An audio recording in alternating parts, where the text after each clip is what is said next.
Hello and welcome to the All 12 Signs video series for the Aquarius full moon that's happening on the 19th of August 2024. My name's Chloe. I work with card divination, astrology, and I channel multi-dimensional energies through my body, both in the form of physical and vocal light language.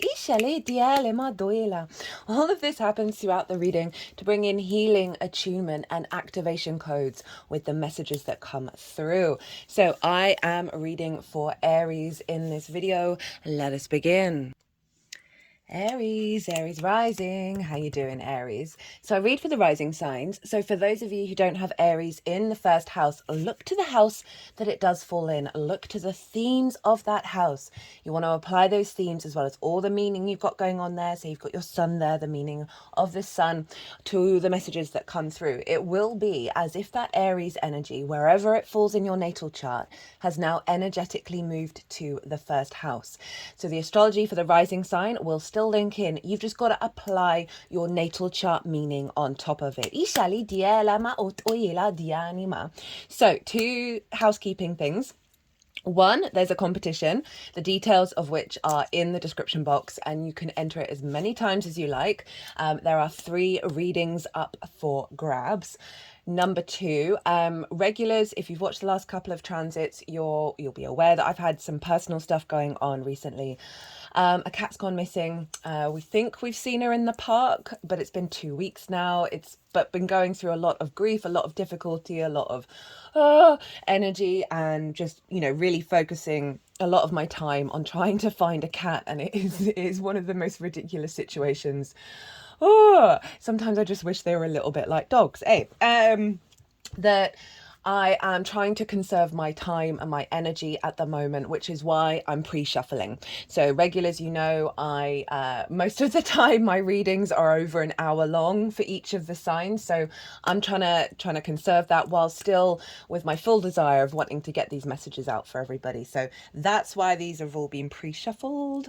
So let's get on with this moon, Aries. Oh my goodness. Firstly, there's a collective reading.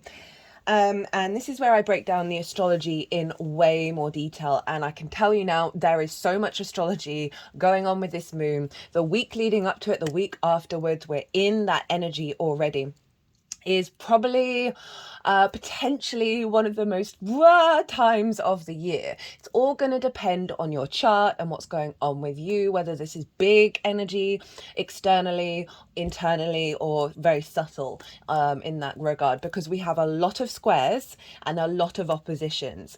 There is so much alignment going on with this moon. It's crazy.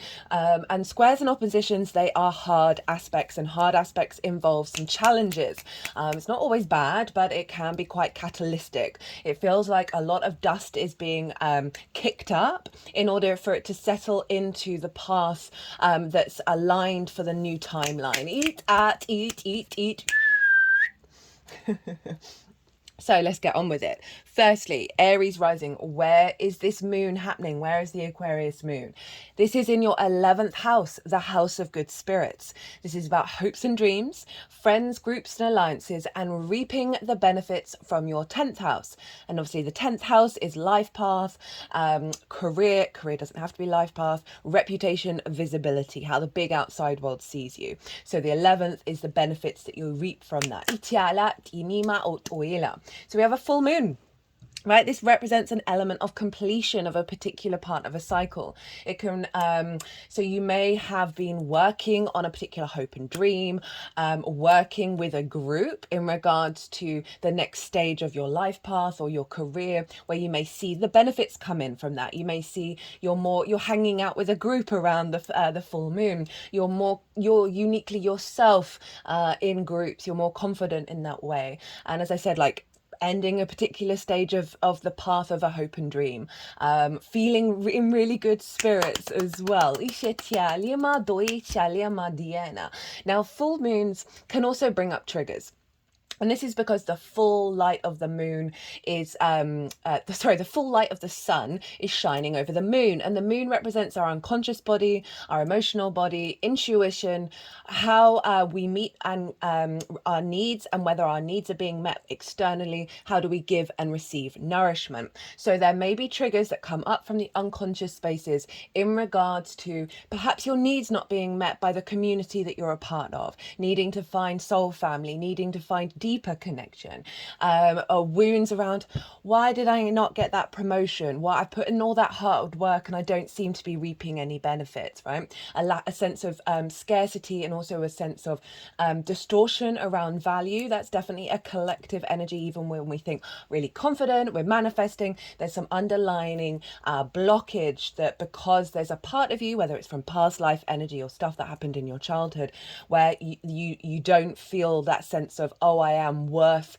receiving benefits. They just got one of my hands, the yin hand, over my throat, like gripping my throat over the throat chakra. They're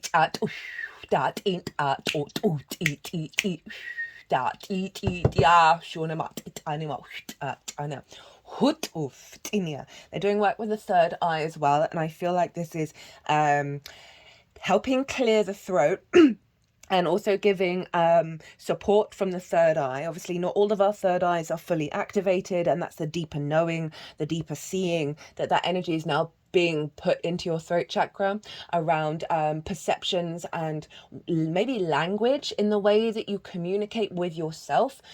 There's something about a release in the tone around the way that you express yourself. It doesn't necessarily have to be the words themselves.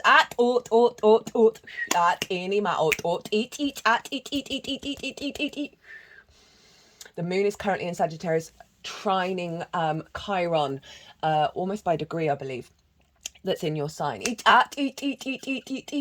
obviously you have Sagittarius in your ninth house of perceptions and perspectives.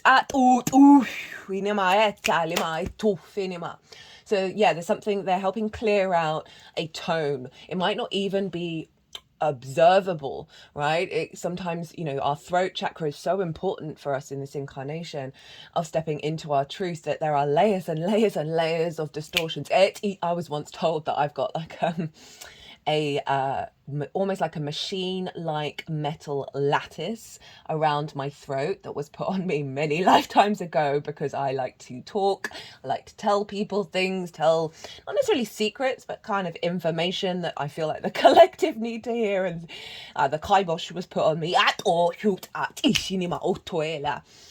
There may be something linked into something similar for some of you around that. Okay, so they're wanting to do a lot of channeling. I'm going to carry on. Okay, so what was I talking about? A frequency around worth. So this may be not feeling intuitively connected to the steps you need to take for your hopes and dreams.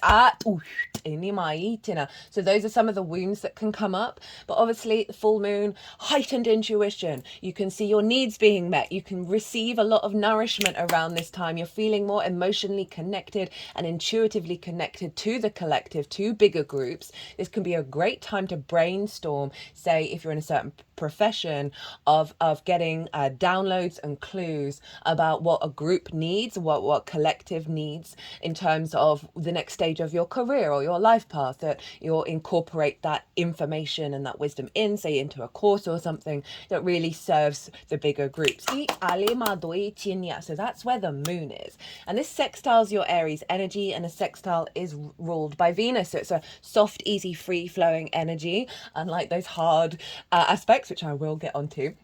And so this is about creativity, love, connection, harmony. So you're just feeling really good, connecting to your hopes and your dreams with your first house, right? Your embodiment of self. So there's going to be something around your instinctive actions around the full moon that may give you clues about what the moon is trying to tell you about the next stage. And so often we need to look to where the sun is to get clues. It will often have visions and clarity over where the sun is with a full moon about the journey that you're completing, and also clues about the next stage. So the sun is over in the 5th house, the house of joy, and this is about your creation energy, right? How you create in the world. It's about amusement, play, games, pleasure, joy, obviously, children, both literal children and figurative, say your inner child or things you birth into the world from a creative point of view, that feel like your children who are going out in the world and they're so vulnerable. It's also about romance, dating, and love. Lots of fun going on here. And the sun is there. So you may have, you may be having fun with a group and you're starting to feel good, and maybe you're chatting to people and you realize you've met somebody who has a similar dream to you, and you're like collaborating. You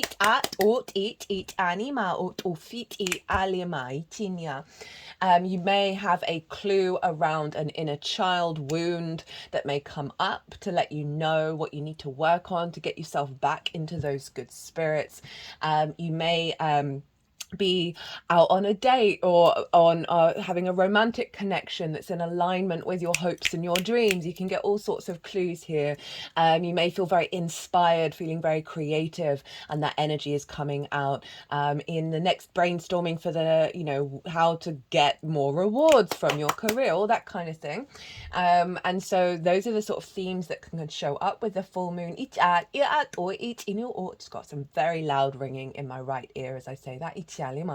Now, this is the midpoint of the Mercury retrograde. That's number one of the big astrology that we're dealing with here.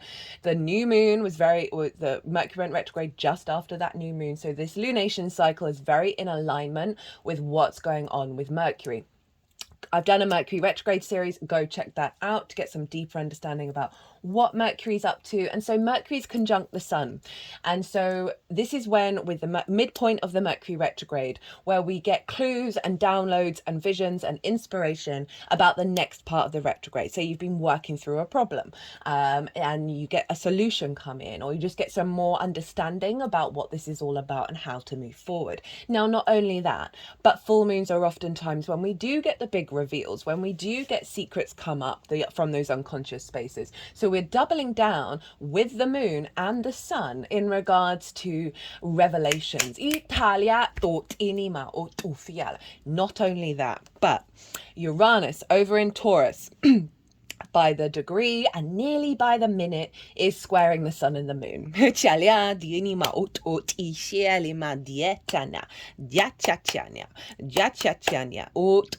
Now you have Taurus in your 2nd house of your, is that right? My brain's not, yeah.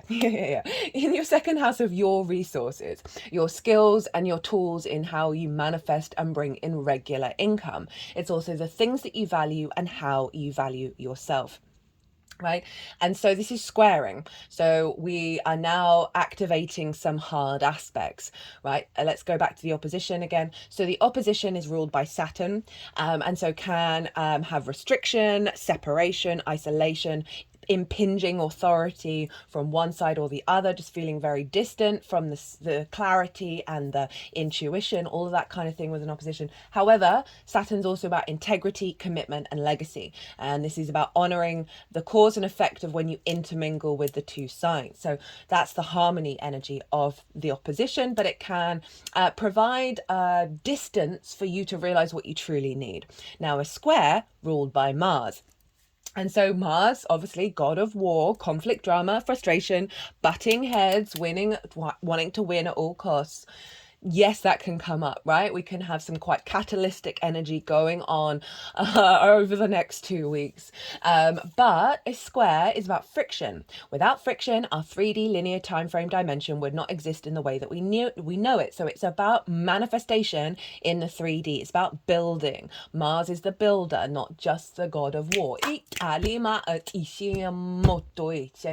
So we have Uranus, who's been in Taurus for a while, wanting you to understand understand your unique talents, your resources that are unique to you, for you to walk your path, for you to really discover how to manifest from your unique frequency, to liberate you from wounds around how you value yourself, right? Uranus can be very sudden changes. It can be eureka moments, very inventive, very sort of, light bulb moments. But also sudden changes. And so we have this square energy between your house of good spirits and your house of joy, with how you value yourself and your skills and your tools. So this can double up one of an activation and liberation and a completion of blockages around house of joy, house of good spirits, right? As well as a shift in a frequency around your resources, your skills and your tools of how you manifest. And this coming into alignment with bringing that creativity in, magnifying your hopes and dreams, because you are more you're walking your path more.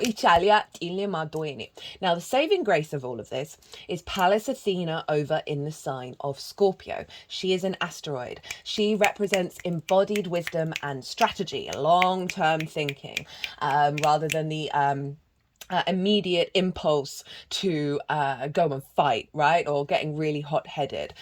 In mythology, she was preferred over Mars, over Aries, obviously spelt differently, because the Greeks were big into logic, and so they really appreciated her energy rather than Mars, who might just go barging in, right? I find that quite a limiting view of Mars if we think about it, of the sort of the masculine energy that's evolved, and that Mars can often get into that space because it hasn't been given the jobs that it wants to do. It wants to move, it wants to take action, it needs to let off steam, as well as feel supported and valued. Anyway, enough about that. Pallas Athena is over in the 8th house. This is the outside world's resources. This can be mortgages, loans, car insurance, bonuses, commissions, as well as inheritance, both 3D and cosmic inheritance. It's about the outside world's resources, as well as more one-off chunks of money rather than the regular income that you bring over in the 2nd. It's also about the give and receive between you and anything other than you. It's the exchange, right? And this is time, money, things, energy, intimacy. It's relationship dynamics that show up in the 8th. So Pallas Athena is basically making sure that, Uranus can be quite destabilizing, but Pallas Athena opposing that, also squaring the sun and the moon, is saying, right, okay, I am redirecting this energy to the long term, right? Resources, your fixed emotions, Scorpio, of your intuition, getting into alignment of knowing where those resources are, of having more intuition, of confidence that they may take time to come in, but you know that Pallas Athena has set up a plan. This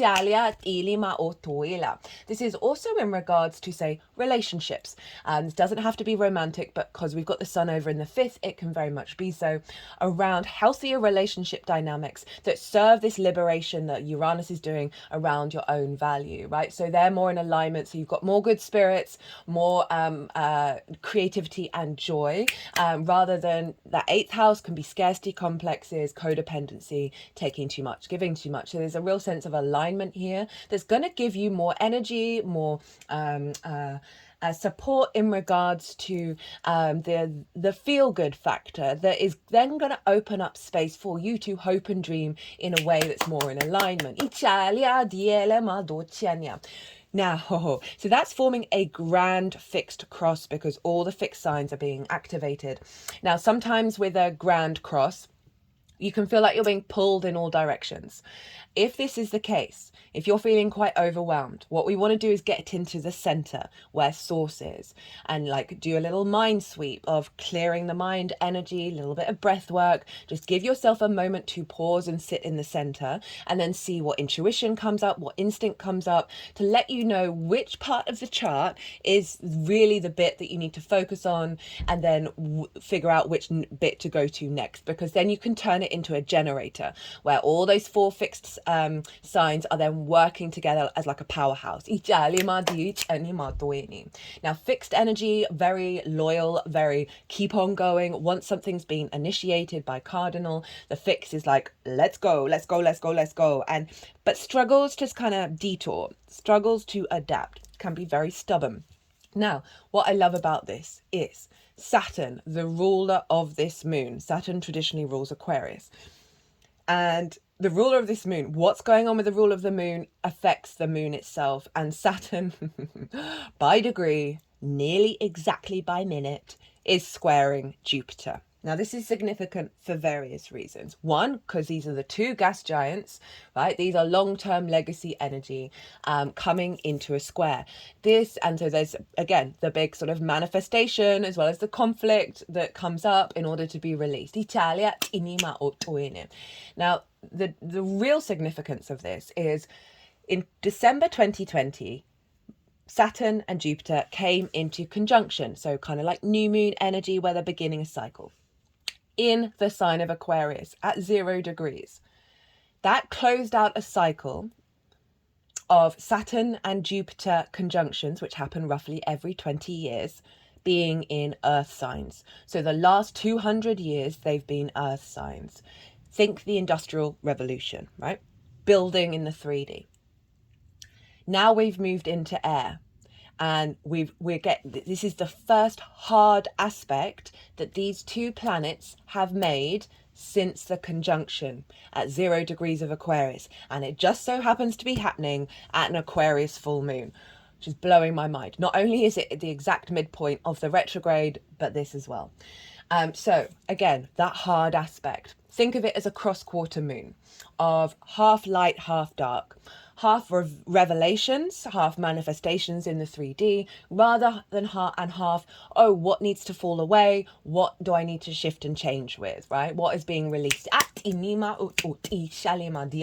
So this is super powerful, because these are the longer term energies, right? They have longer cycles than, say, Mars or Venus. And so they really are about your legacy energy and what you're building. So this is incredibly powerful. First, Saturn is in Pisces, your 12th house, your hidden house, your house of mysteries. Unconscious spaces, right? And in those spaces are trauma responses, limiting beliefs, anxiety, depression, grief, loss, isolation, all of that good stuff. Aries, I've been banging on about your 12th house because Saturn's there. Saturn loves being in the 12th house. It's his favorite house to be in. So you've got a really good transit. Even if it may be difficult, it is so supportive. But underneath all of that is the magic of your soul. Now, Gemini, where's Gemini? Gemini's in where Jupiter is in your 3rd house, the house of the goddess, where we bring our 9th house perspectives into our day-to-day, where we find a lot of meaning, how we find meaning. It is your day-to-day, your local environment. It is your environmental frequency, as well as the lens in which you communicate through. So your Mercury, wherever it is, picks up that information and you communicate. The lens in which you communicate through is Gemini. Jupiter in Gemini happens once every 12 years, even 12 years. I've done a Jupiter in Gemini transit. Love that energy, big vibes. So you're really getting an expansion of wisdom around the way that you communicate, around how you connect to meaning, elevating your environmental frequency, feeling better, feeling more inspired in your day-to-day, getting a lot of downloads. Maybe building community at squaring Saturn in your 12th. And this is building from the strength of the magic of your soul in the way that you communicate. Also finding wisdom very quickly around what's being revealed around those unconscious responses that may be limiting. You're really infusing that magic into the meaning, into the way that you communicate, as well as potentially bringing up some traumas, because then Jupiter can then just smack it with some wisdom. I don't know why I said smack. Maybe that's because Mars is conjunct Jupiter at eat.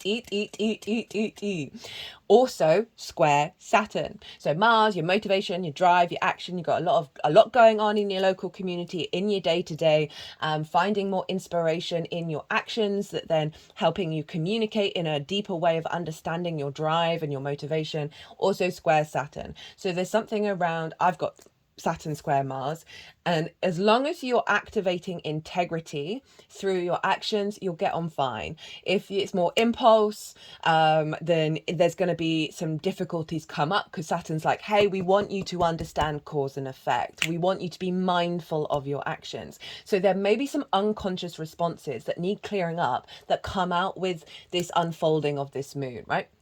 That will help you with the conjunction with Jupiter, will help elevate a level of wisdom around that. Not only that, Venus is opposite Saturn over in the sign of Virgo in your 6th house of the adult in the room. Work, how you work, physical health, routines, co-workers, pets.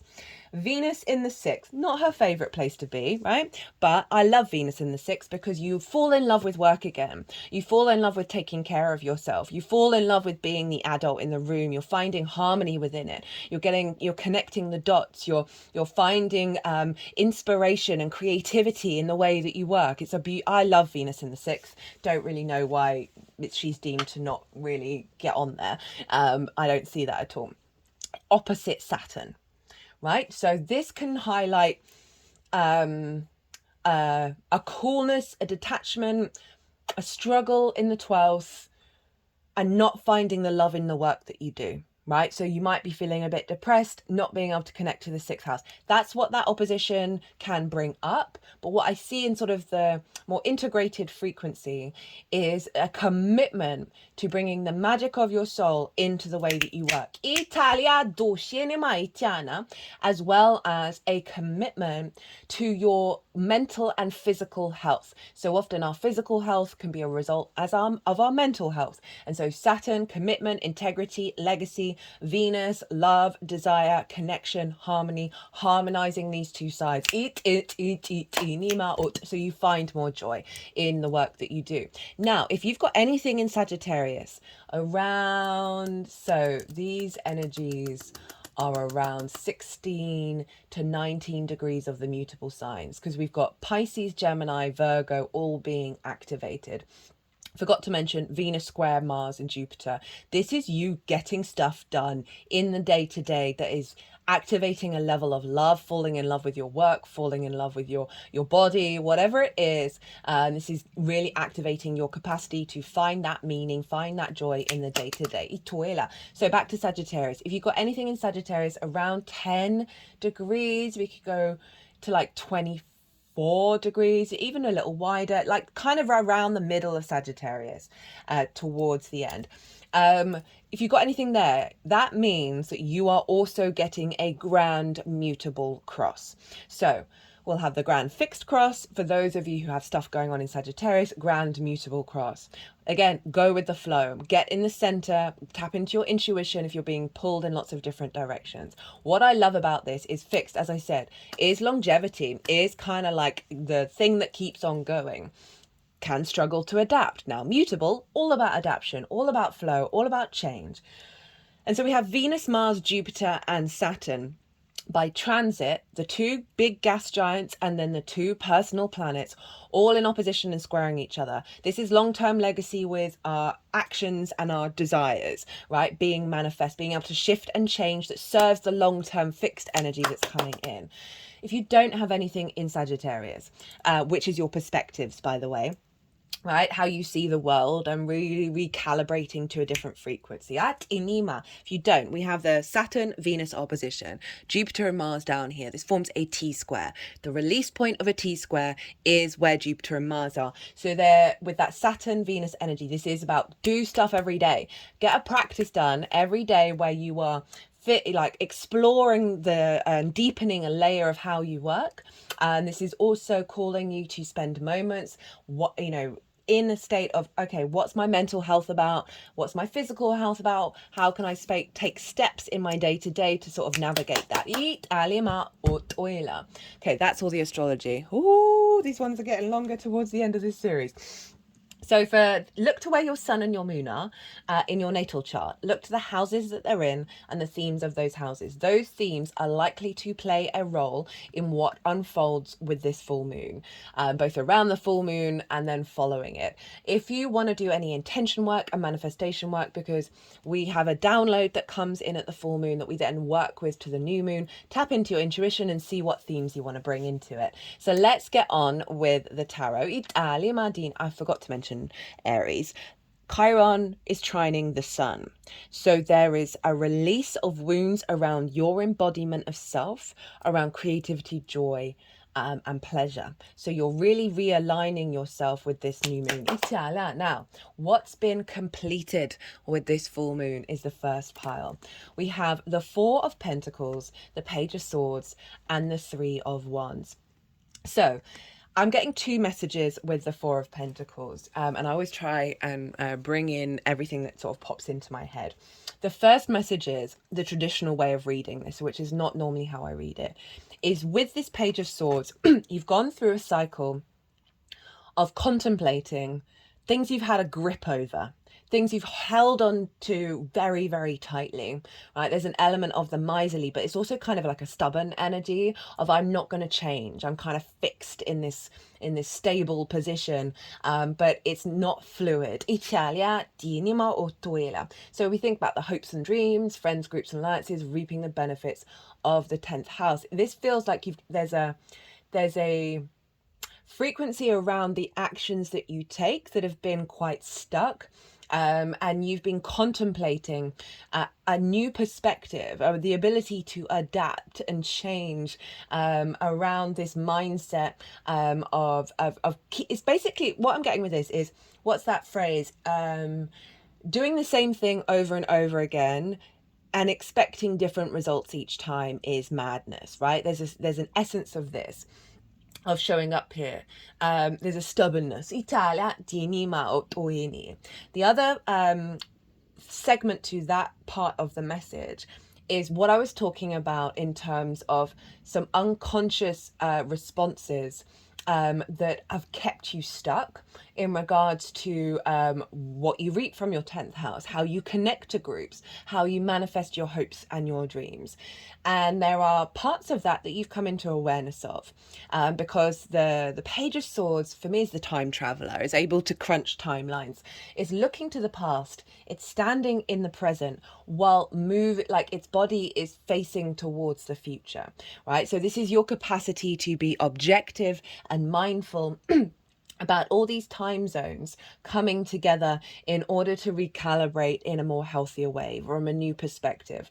So there's a reflection on what am I gripping onto, what am I holding onto that feels really significant, and this hope has to be this way, that kind of energy. This dream must unfold in this way. You've been being like, right, okay, I need to sort of relax about this a bit more. Remember, Pluto's been in Aquarius for a while now, so that's going to be really kicking this kind of stuff up. The second message I get, because this card for me is about our capacity to build from our internal frequency when it isn't being distorted from the outside world. I always feel like there's a protection shield here, right? We've got the pentagrams, which are the symbol of Venus over the feet, heart and crown chakra. There is a crown itself representing sovereignty, and I always see this when this card comes in, it represents your capacity to build from that frequency, from a place of safety and security.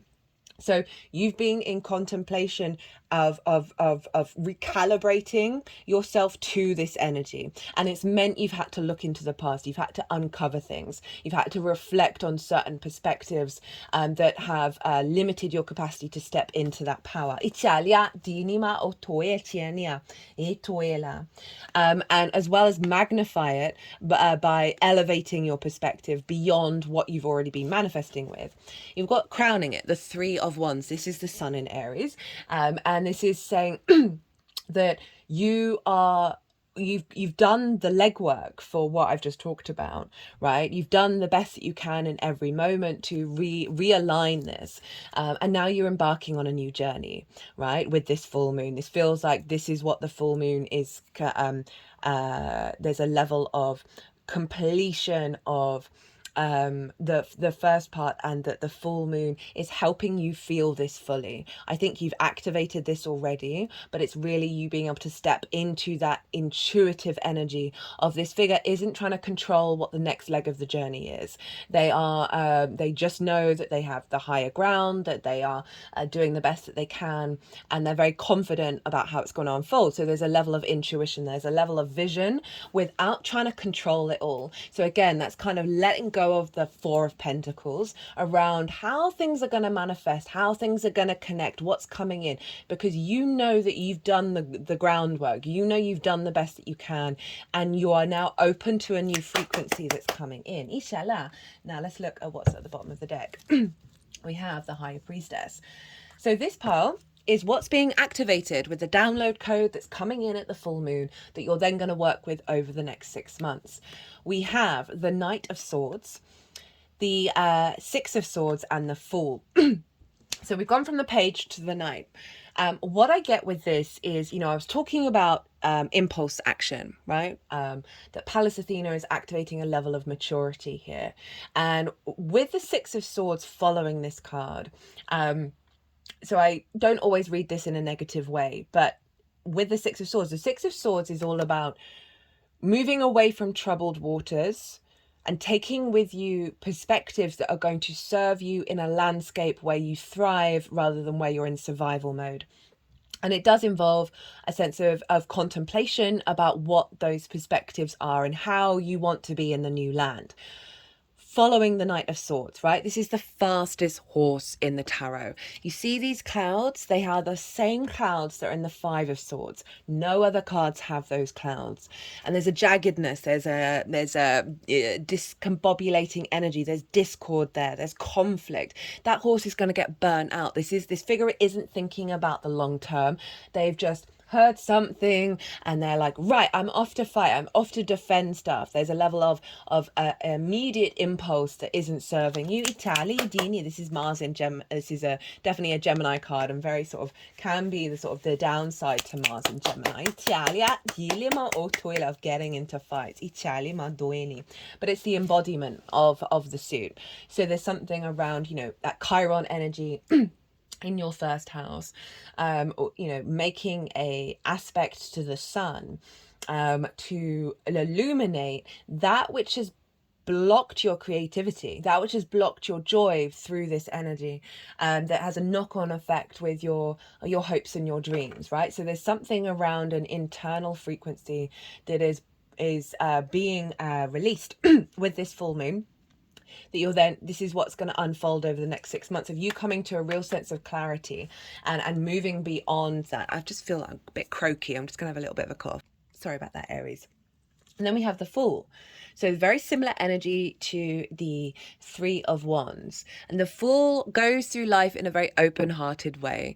It is leaping off this cliff, right? There's an element of faith, of going into the unknown territory beyond this, right? Italia, Italia, think of Saturn in the 12th, opposite Venus, and squaring Jupiter and Mars. So again, those actions that you take on a day-to-day basis that come from unconscious spaces, coming into a greater sense of clarity. Okay, I can see why I'm doing that.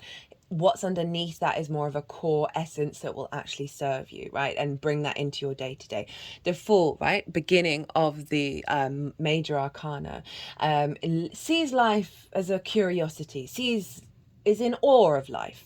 The good, the bad, the beautiful, the ugly, the challenges, the flow, all of it, right? Chest really far forward, heart chakra really far forward, and is about to leap off that cliff. And so there's an element of faith, but it knows that a new reality is going to appear because the sun is guiding it forward, right? The vision, the divine inspiration. We have the mountains representing the higher ground.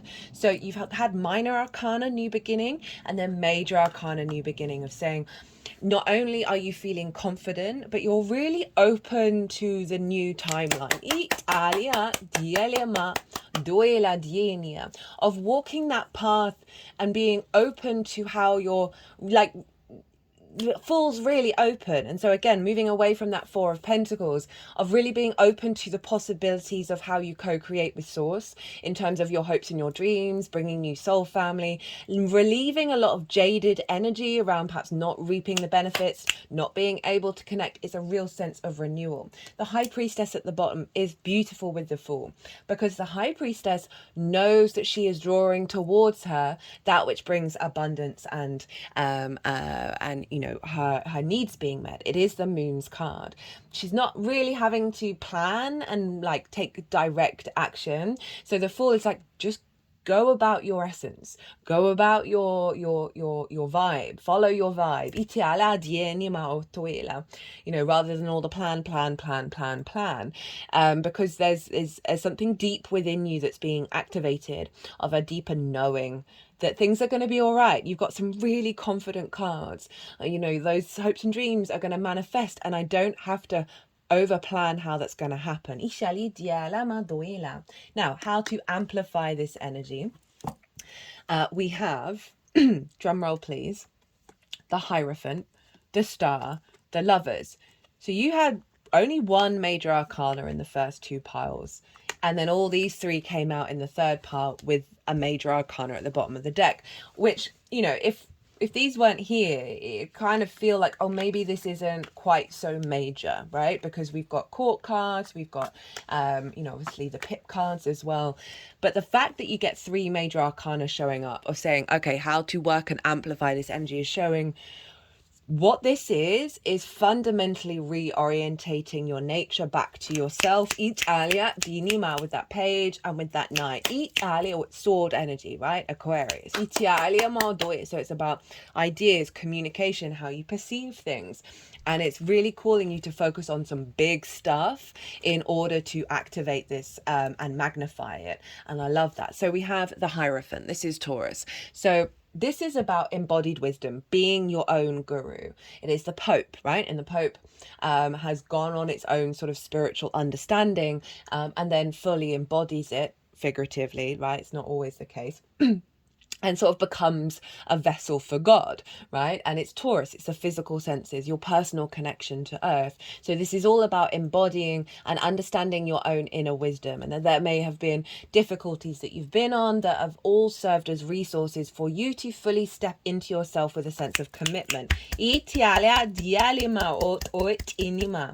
And this is your second house of your skills and your tools, how you manifest, how you bring in regular income, the things that you value, and also how you value yourself. So there's a level of, it's calling you to really commit to truly falling in love with yourself, right? And that will stimulate and activate creativity and joy and good spirits.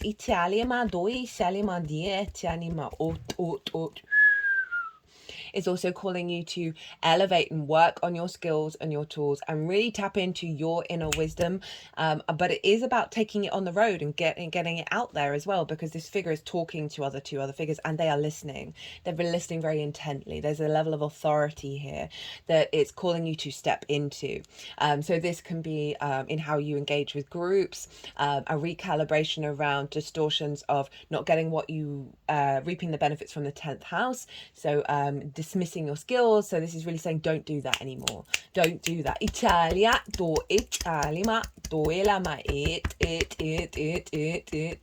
If we just take out the Taurus energy, if we just take out the second house, you know, got the house of good spirits, hopes and dreams, friends, groups and alliances, reaping the benefit from your 10th. Creativity, joy, pleasure, amusement, games. Commit to your hopes and dreams, right? Get into your body, get inspiration from your body. Maybe do a meditation like a yoga nidra of going through your physical senses, letting it soften, and then see what inspiration you get, what co-creation you get from source about the next stage to go on. This is also about a level of how you're interacting with groups and communicating perhaps your skills and your tools. Commit to daily practices around activating feeling in good spirits, activating joy. Next up, we have the Aquarius card. We've got the star saying hope and dream. But there is an element of healing that's happening here. Not surprising with Chiron in your first house. You know, this figure is pulling back the masks, right? She is unclothed. She is more as uniquely herself as she possibly can be. And that in and of itself is the process of healing. So there's something about peeling back layers, perhaps that belong to religion, right? That you may have been in some religious energy, or the collective or the community energy that have distorted your understanding of your capacity to hope and dream. My third eye's now throbbing. Itala. They're just moving the card over the third eye. Having more clarity. Okay, well, what do you actually want in your life?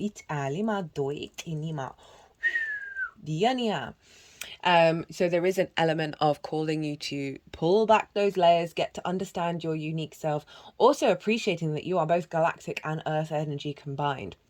right? You are a star. What does how when does your star twinkle?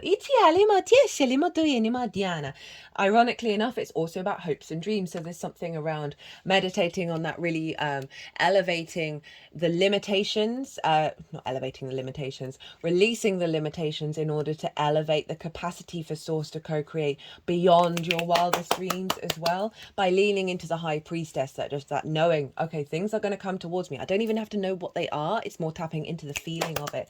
Ishela, that's the Hierophant energy of get your body really excited about what's going on. And then we have the Lovers. This is Gemini, right? So this is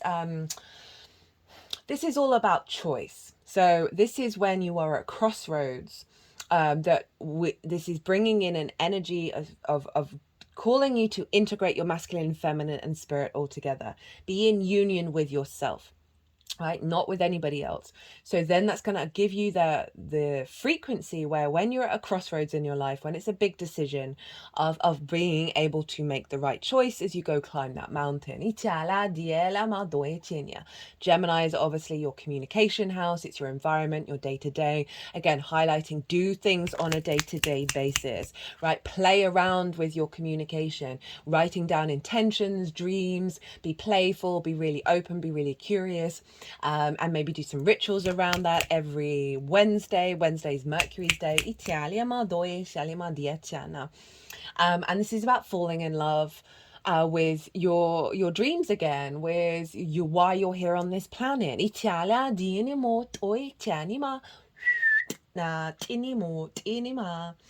Your creativity, your joy, and finding that love, bringing that love into those skills and those tools that are going to give you more satisfaction in the way that you take action. So you have two oracle cards. We have the Garden of Venus and the Galactic Mushroom. Interestingly, 25, 24, that deck gets shuffled constantly, so it's always interesting when we have that. Rest and renewal. The place of all is well, rest and renewal, self-acceptance. When the Garden of Venus appears, you are invited, actually summoned, to return to the pleasure garden of love. It's time to leave the field of battle. Put your sword away. There is nothing you need to defend anymore. That's that Knight of Swords. Step through the gate into the garden of earthly delights. Feels like this is linking back into what I was saying about not being able to receive pleasure, joy, benefits, good spirits, all of that good energy. There's just something that's like, oh, I can't receive it, that this card is saying, no, you can. You've just got to maybe do some portal work, like open a door, step over the threshold, close the door into the Garden of Venus. The whole giving and receiving energy is very much linked into the Mercury retrograde, of being able to give and receive on a more integrated, expansive frequency. Remember, Pallas Athena is over in the 8th house of give and receive. Step through the gate into the garden of earthly delights. Bask in the joy of wish-fulfilling trees, there we go, and the scent of the healing flowers. You have returned home. You are weary, and it's time to rest deeply and be renewed. Go into this sacred garden alone, as there is no need for another to be present to experience its pleasures. Again, getting away from the group think, the group conditioning about what you are capable of receiving. Allow your senses to intoxicate yourself. And there's that Taurus energy. Leave all thought behind. Lose your analytical mind and return to your body. In the Garden of Venus, there is a still pond that shows you your reflection when you stoop down to drink. Who is that staring back at you? Look at who you have become. Rinse your face with these healing waters and practice deep acceptance. Love who you have turned into with all your imperfections and blemishes. The goddess Venus holds a mirror that allows you to see yourself in all your flawed beauty. Do not become caught in its spell. After a quick glance, take the mirror with you and return to the battlefield, that you may reveal to others who they are becoming. Then you will no longer have use for your sword. Ooh, love that. Love. The galactic mushroom, the divine matrix, the intricate complexity of life. You might have been thinking and acting like you were the only one in the dream creating your life. The galactic mushroom arrives as a playful yet potent reminder that you need to get with your higher power. The universal laws are not for your benefit only. The law of attraction does not exist just to serve up your desired outcome. The matrix of consciousness, called Source or God, Spirit, and many other names, is intricately woven into life. There is so much complexity that the human mind cannot comprehend all the moving parts. It's impossible to see beyond what you already know, just as the head of a mushroom is clearly visible above the soil, but not the living biome below. The thread-like mycelium of fungi form vast, intricate networks underground, connecting different life forms with one another in a kind of internet of the planet kingdom. Imagine the divine matrix serving the same way, connecting the individual consciousness with that of the divine.